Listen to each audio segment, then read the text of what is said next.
Oferecimento: Transportadora Elijur. Transportar a sua carga com tranquilidade é a nossa especialidade.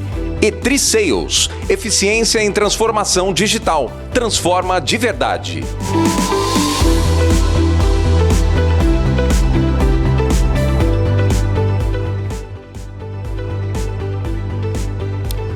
Olá, boa tarde, seja bem-vindo a mais um programa, mais uma edição do programa Conectado aqui pelo Grupo Tati de Comunicação. Muito obrigado pela sua audiência a partir de agora. Você que está nas nossas plataformas digitais, através do Facebook, TV Tati, Tati escreve-se T-H-A-T-H-I, pela Rádio 79, sonzão da Rádio 79 AM e também pela TV Tati. Muito obrigado a você que nos sintoniza pelo canal 522, operadora NET para Ribeirão Preto. O nosso Conectado é um oferecimento, patrocínio da transportadora Elijur. Transportar a sua carga com tranquilidade é a nossa especialidade. Também um abraço aos amigos da E3 Sales, eficiência em transformação digital, transforma de verdade. Bálsamo Alimentos, viva a qualidade única com bálsamo de Dumont para todo mundo. E também o Sincomerciário, Sindicato dos Empregados do Comércio de Ribeirão Preto, valorizando os direitos dos comerciários desde 1936. Muito obrigado, nós vamos juntos a partir de agora, sempre o nosso programa Conectado, trazendo um assunto muito importante sempre para discutir aqui no nosso programa. E a gente, a partir de agora, tem a participação no programa de hoje. Nós temos a participação do vice-presidente da AARP e advogado Alexandre Miranda. Muito boa tarde, Alexandre, seja bem-vindo. Boa tarde, César, boa tarde a todos que nos acompanham pelas redes da Tati TV. É um prazer imenso estar aqui com você falando de um tema tão importante e tão especial. Muito obrigado também a participação da doutora Carolina Haran, que é conselheira, advogada e conselheira também da AARP, Associação dos Advogados de Ribeirão Preto. Boa tarde, doutora. Boa tarde, César. Boa tarde a todos. É um prazer estar aqui. Obrigada pelo convite. Eu que agradeço a presença de ambos. Nós vamos falar hoje, e é um tema que a gente fala sempre, é bom a gente discutir, debater, para que mais pessoas possam se conscientizar. Nós vamos discutir os desafios e avanços na prevenção e o combate à violência doméstica e refletir também sobre a importância da paridade de gênero para a construção de uma sociedade mais justa e igualitária.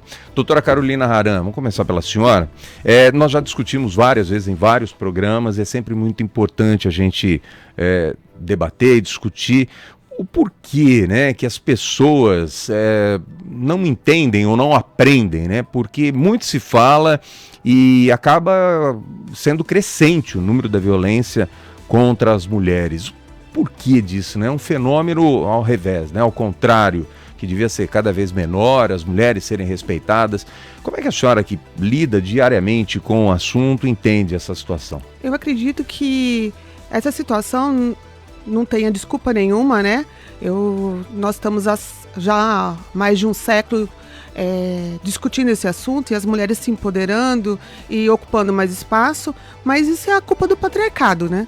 Nós temos um ranço do patriarcado no qual a mulher era posse do homem e que sobre ela tinha todos os direitos. E hoje algum ranço desse passado continua, mas não existe desculpa. Hoje nós temos orientação, educação, nós temos políticas próprias de punição a esse respeito, mas ainda tem esse resquício do passado, né? Da mulher propriedade, a mulher posse, a mulher sendo uma coisa de direito do homem, né? E a única solução para isso é a educação. A senhora diz que resquícios do passado significam de famílias ou de pessoas próximas, mesmo que isso acontecia no passado, que não tem nada de comum, mas era comum no passado? No passado assim. A mulher era a posse do homem, era uma propriedade, né, que passava do pai para o marido, e esse olhar machista, esse olhar do patriarcado, esse olhar que já não cabe mais numa sociedade atual, ainda tem em algumas pessoas, né? E que é passado, sim, num comentário da mãe, num posicionamento do pai, no momento que a mãe entende a violência, o filho tem outra atividade que a mulher, então a mulher tem que ficar na cozinha, tem que limpar a casa, enquanto o filho não, porque ele é homem, esse serviço não é de homem, né? E quando uma pessoa vê o pai sendo agressivo com a mãe e acaba refletindo, copiando esse perfil de comportamento, que não é uma coisa normal, é um posicionamento doentio, é criminoso, e que hoje nós, quanto pessoas que propagam conhecimento, nós temos que cada vez mais discutir e ter mais políticas de educação, porque políticas de punição nós temos, e fortes. Então, o que está faltando hoje? Discutir gênero na escola, discutir a questão do respeito à mulher, o respeito ao gênero feminino. E o respeito ao gênero feminino não é só a mulher cis, é a mulher trans, é toda forma feminina que se mostra na sociedade, né? E isso é muito importante, esse momento que você está dando para a gente, esse espaço de discutir e trazer conhecimento. Já que a senhora falou da questão da desigualdade de gênero, conversar com o senhor aqui também, doutor Alexandre Miranda, como é que isso afeta, né? Como é que a desigualdade de gênero afeta na violência doméstica? Olha, a gente tem, como a Carol disse bem, vem do nosso passado, é cultural, infelizmente, mas que isso precisa ser modificado, né? A gente fala do passado, mas há muito pouco tempo atrás acontece o que a Carol falava, de a mulher ser um objeto que era passada do pai para o marido. O pai dava o dote, né? Ele vendia a filha, tinha todo... Era como se realmente fosse uma mercadoria. Então, eu estou te dando a minha filha e ainda estou te dando uma ajuda de custos, né? Uma compensação. Uma compensação para que você agora, né, que seja ela o seu objeto, seja seu ela fardo. o seu fardo, exatamente. Então, a gente vem trazendo tudo isso. E há muito pouco tempo, né? Há muito pouco tempo aprovamos aí uma lei para, por exemplo, a mulher fazer laqueadura sem necessitar da aprovação do marido. Isso é um absurdo, né? O marido escolhe se ela trata ou se ela não trata do corpo dela da forma como ela quer, da forma como ela bem entende. Então, assim, a gente vem melhorando muito. Nós vemos que a lei, a sociedade vem evoluindo muito nesse assunto, mas ainda devagarzinho, tá? O que a gente não pode perder é esse fio da meada e deixar que isso realmente se acabe, tá? Então, tem que ser, por mais que seja devagarzinho, tem que ser contínuo. E a igualdade da mulher perante o homem é muito importante para esse tema e para que diminua, por exemplo, a violência doméstica, por conta da dependência. A mulher ainda é dependente do homem, né? A mulher ainda é submissa ao homem. Ela não denuncia, inclusive, por muitas vezes, né? Não é regra, não é 100%, mas ela não denuncia justamente por dependência. Por dependência. E muitas delas dão uma dependência financeira. Sim, né? Isso. Porque essa mulher foi privada de trabalhar, essa mulher foi privada de participar da vida social, né? Em prol desse marido e dessa família. Então ela realmente fica 100% dependente desse homem. E aí ela pensa nos filhos, ela pensa nessa dependência e acaba, infelizmente... lidando com essa situação que é muito triste. A senhora pensa assim também, doutora Carolina? Porque a gente vê uma importância de ambos dentro dos lares, né? Com certeza. E a grande maioria se eu estiver errado, me corrijam, por favor, mas percebo que a grande maioria da violência vem de dentro dos lares, especialmente depois da pandemia, a gente já se falou muito sobre isso. Agora, qual a importância, né, de haver essa igualdade entre homens e mulheres e o homem ter essa consciência acima de tudo? Eu acho que hoje em dia a paridade do gênero ela é muito importante, principalmente na questão da política, de você ter papéis de liderança e de decisões ocupados por mulheres. Mas eu vejo a família hoje com mulheres que são... o arrimo da família, ou ombro a ombro com o marido, mas que não é uma dependência financeira. Eu acho que hoje não é a maioria. A dependência das mulheres, muitas vezes, é uma dependência emocional, social, e elas acabam entrando nessa armadilha, que é uma situação real, que acaba entendendo que aquilo lá era o normal. Porque ela viu... veio de família. Veio de família. Isso, ela viu a mãe sendo tratada assim. Mas acho que é um conjunto, não é, doutora? Só não vê financeira, social, emocional, uma mistura, um misto de tudo isso? Sim, eu acho que é um misto de tudo isso. Um leva ao outro, né, Carol? Mas hoje a dependência financeira é menor, porque as mulheres estão tendo que sair e trabalhar. Sim. E muitas delas rimam de família e mesmo assim apanhando. A violência é uma patologia. Então, Exato. Não é uma questão que a gente consegue entender com uma lógica, né? Quando você vê mulheres com assim, uma condição financeira boa, uma independência, e continua naquele ciclo vicioso, você vê que ela é muito maior do que a lógica. Então, quando as mulheres são acolhidas, elas conseguem entender esse vício que elas estão vivendo. E não é uma coisa de quem está dentro de observar facilmente. É muito mais intrínseco, é muito mais complexo. Por isso que nós, mulheres, temos que nos ver em papéis ocupando liderança. Nós precisamos ver mulheres vereadoras, nós precisamos ver mulheres presidentes de instituições, nós precisamos ver mulheres presidente da República, senadoras, e hoje não é a realidade. Você vê quantas mulheres estão dentro da Câmara dos Vereadores de Ribeirão Preto e quantas estão concorrendo. Aí você vai falar assim, mas estão concorrendo muitas. Mas quantas estão concorrendo para cumprir uma cota e quantas estão concorrendo com apoio real e verdadeiro dos partidos? No qual a gente entra na questão que a mulher tem um valor, um custeio vindo do partido, que vem do fundo partidário, que é específico para a mulher. E quantos fundos partidários estão indo diretamente na cota da mulher? Hoje nós vemos quantas mulheres em Ribeirão Preto com condição de que sejam eleitas. Pouquíssimas. Bom, eu quero me apegar em dois momentos que a senhora disse. Primeiro, a palavra patologia. Concordo plenamente, né, com a patologia. Eu também vejo que é uma doença, né, uma celeuma, né, que vem do homem, né, enfim, e acho muito triste isso. E concordo plenamente com a senhora. As mulheres têm que ocupar os postos de trabalho, a gente vê crescente. Agora, a senhora falou da questão política, né? Eu me apego um pouquinho também na justiça brasileira. As mulheres precisam também estar na justiça, né? A senhora fez algumas questões aí. Hoje, quais são, né, os cargos de liderança na justiça brasileira? Como é que a senhora vê? E o senhor também, fique à vontade. Hoje nós temos no STF, Superior Tribunal Federal, uma mulher, que é a Carmen Lúcia. Uma mulher. 11 ministros, né? Hoje nós temos uma só? Uma mulher. Ministra? Sendo que nós temos um compromisso do nosso presidente da República de apoio às mulheres e paridade. E realmente, na hora que foi indicado só homens para o cargo, para ocupar o cargo deixado pela a doutora ministra Rosa Weber, a gente vê que esse compromisso não foi cumprido. Nós temos pouquíssimas mulheres no STJ, no TJ. Hoje, existem concursos, promoções apenas para as mulheres. Tem um determinado momento para que elas consigam ocupar esses espaços.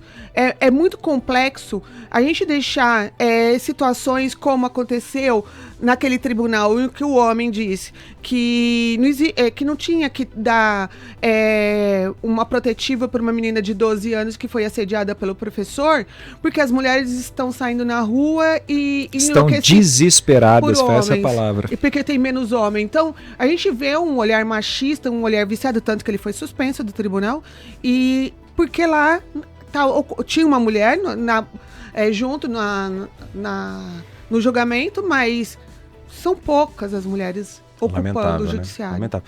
Doutor, eu não sei nem se eu consigo lhe colocar essa pergunta, mas como mudar tudo isso, né? Como desfazer isso que a gente vê no dia a dia, tanto das mulheres sofrerem ameaças, violências das mais diversas formas, né? E são várias mesmo. Como desfazer, né, esse mal, né? Tirar esse mal, como eu falei, que afeta todo mundo. Eu acredito que é trabalhinho de formiguinha mesmo. Tem que ser um trabalho feito devagar, é um trabalho que vem sendo feito e ele não pode parar, tá? Ele tem que ser contínuo, de conscientização. Então as escolas precisam falar dos temas, os locais precisam falar dos temas, as empresas precisam falar para os seus funcionários, seus colaboradores do tema, tá? E a gente realmente precisa ver as mulheres lá, precisa ter exemplo. Quando a gente começar a ver vários exemplos, isso vai conscientizar. A Carol citou muito bem que a gente tem pouquíssimo número de vereadoras eleitas. Então, quem vota quem vota é a população. Sim. Então, assim, já existe um número reduzido de candidatas. E aí a gente vai lá e não elege essas candidatas. Então, o erro começa de nós, sociedade. É nós, sociedade, que precisamos mudar esse pensamento e precisamos eleger essas mulheres. E quando elas chegarem lá, entendendo o sofrimento delas, aí sim a gente vai ver mudanças de O verdade. senhor é a favor de cotas? Nesse sentido, sim.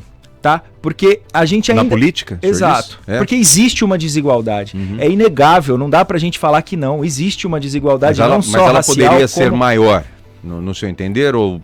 Hoje a lei já diz que precisa ter uma paridade. Por Isso. exemplo, a OAB obriga que 50% dos candidatos que concorram às chapas e as diretorias hoje ali já do órgão, ele acontece. precisa ter essa paridade, tá? Inclusive, somos maiorias de mulheres, são maioria mulheres advogadas hoje no Brasil Sim. do que homens, tá? Sim. Então existe essa paridade. O que precisa mudar é essa conscientização da população, aquele que elege. A mentalidade. A mentalidade daquele que elege. E aí, quando essa mulher chegar lá no poder, aí ela trabalha em prol de outras mulheres, porque ela sente na pele. Enquanto você não sente na pele, é difícil para o homem fazer medidas voltadas para a saúde da mulher quando ele não sofre o que a mulher sofre. Então, por isso a gente precisa dar esse espaço. Eu vou lhes dizer e lhes confessar, não é um assunto fácil. Não. Toda vez que eu abordo, eu sinto que eu vou ter dificuldades para levar esse trabalho que a gente faz aqui de entrevistá-los, né? Nesse sentido, mas é preciso. Com É o que o senhor certeza. falou, né? Trabalho de formiguinha, tem que ser colocado Isso. e as pessoas têm que analisar. Tem que ser falado Essa todos os mudança dias. de hábito, né? De mentalidade, Sim, tem que sim. mudar. Uma Tem hora... que se tornar comum. O assunto não pode mais, a gente não pode mais ter medo de falar sobre isso, principalmente as mulheres. Tem que falar, tem que se expor, tem que expor o agressor, tem que expor aquele que descumpre essa lei e precisa ser falado, precisa ser punido, precisa ser dado exemplo. Me deem um minuto, a gente volta já com mais participações aqui do Dr. Alexandre Miranda, vice-presidente da ARP, e também com a doutora Carolina Haran. Nós voltamos em instantes, vamos falar sobre a Lei Maria da Penha e também sobre as delegacias especializadas. Em instantes tem mais Conectado, até já.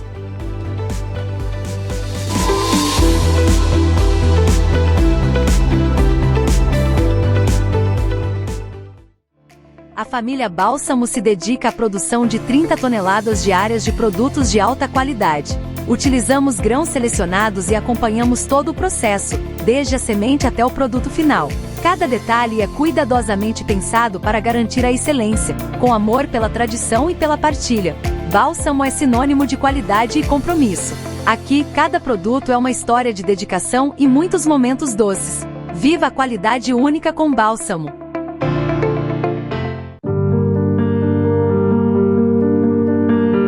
Quem sofre com o frio não pode esperar. Aquecer a vida de milhares de pessoas é compromisso da Legião da Boa Vontade. Apoie essa causa. A sua doação é a esperança de muitos. Diga sim para a LBV. Acesse lbv.org/doe.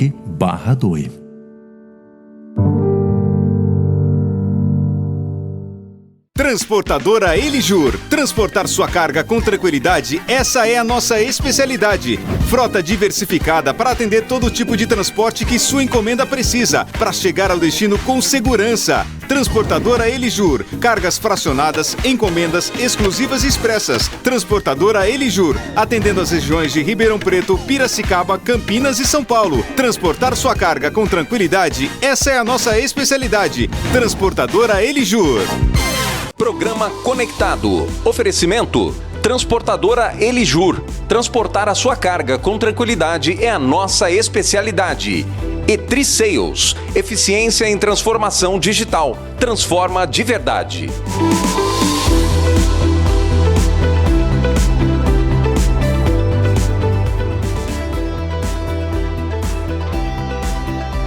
Estamos de volta com o programa Conectado de hoje, entrevistando a doutora Carolina Haran, conselheira da ARP, advogada e conselheira da ARP, e também o doutor Alexandre Miranda, vice-presidente da Associação dos Advogados de Ribeirão Preto. O nosso programa, que é sempre um oferecimento da transportadora Elijur, transportar a sua carga com tranquilidade é a nossa especialidade. 3 Sales.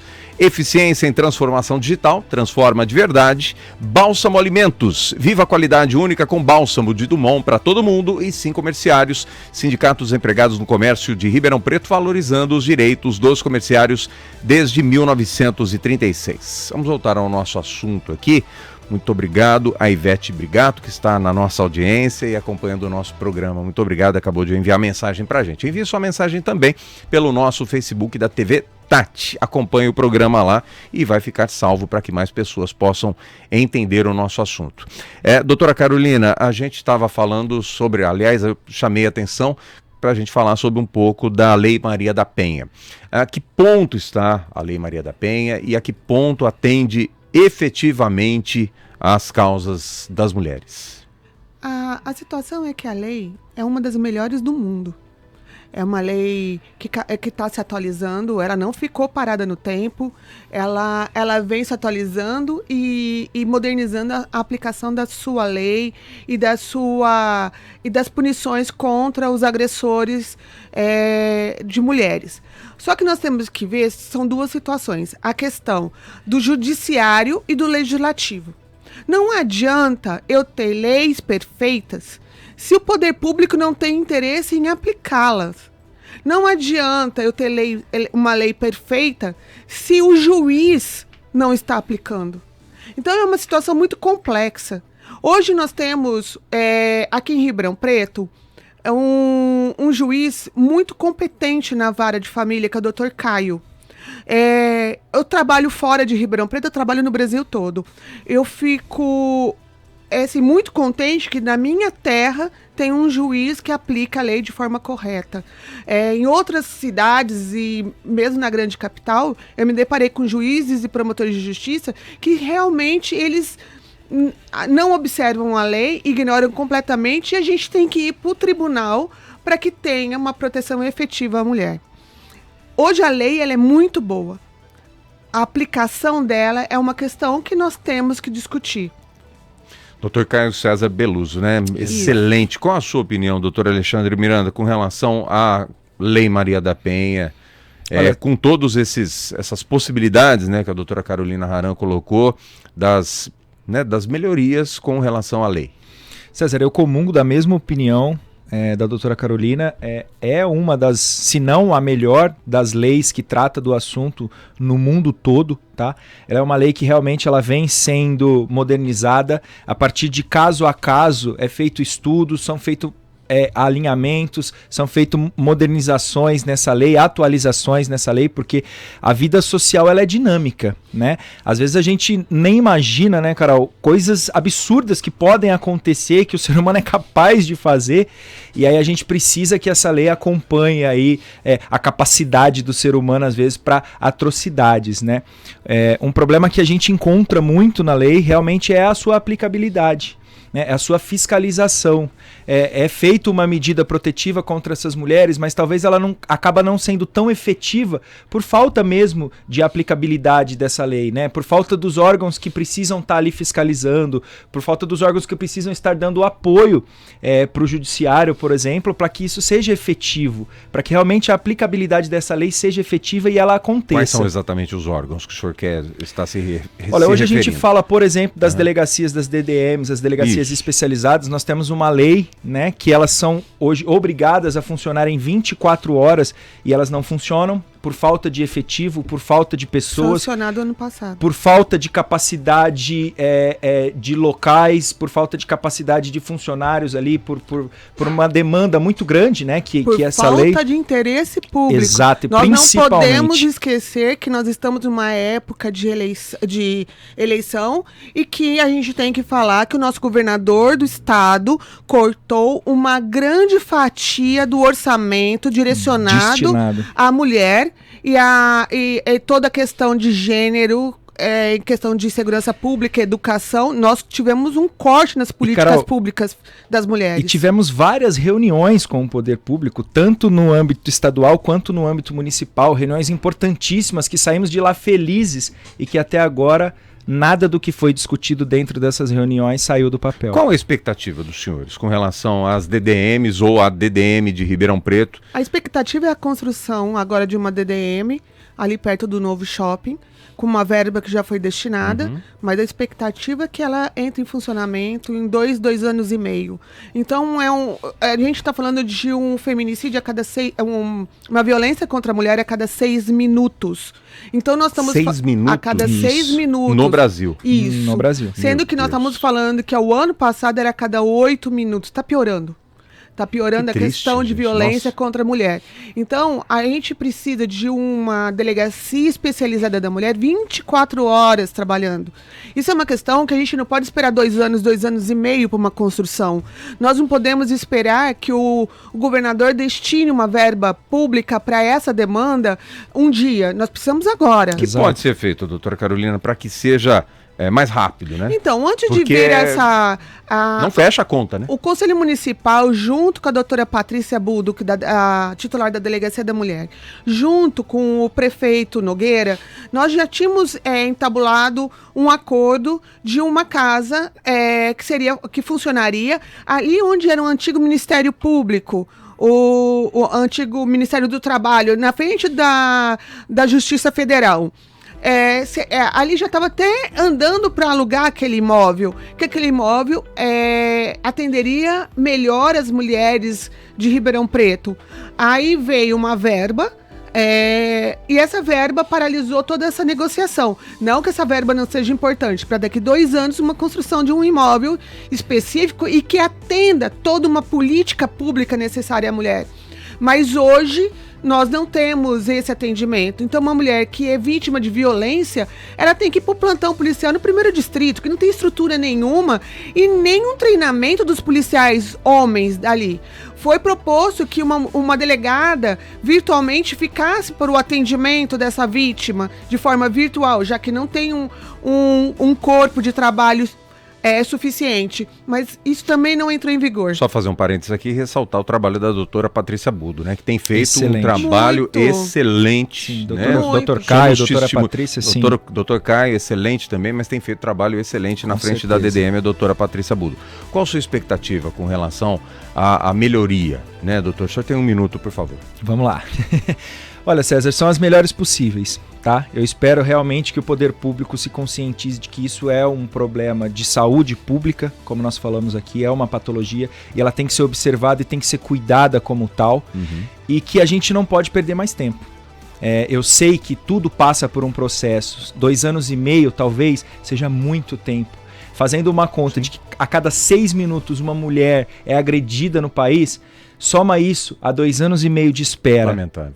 Então, assim, a gente espera que essas medidas públicas, que essa vontade pública realmente seja efetiva e que isso aconteça o mais rápido possível. Doutora Carolina, muito obrigado pela presença. Infelizmente a gente está no final do programa, mas quero convidá-los para outros assuntos aqui. É um prazer sempre recebê-los aqui.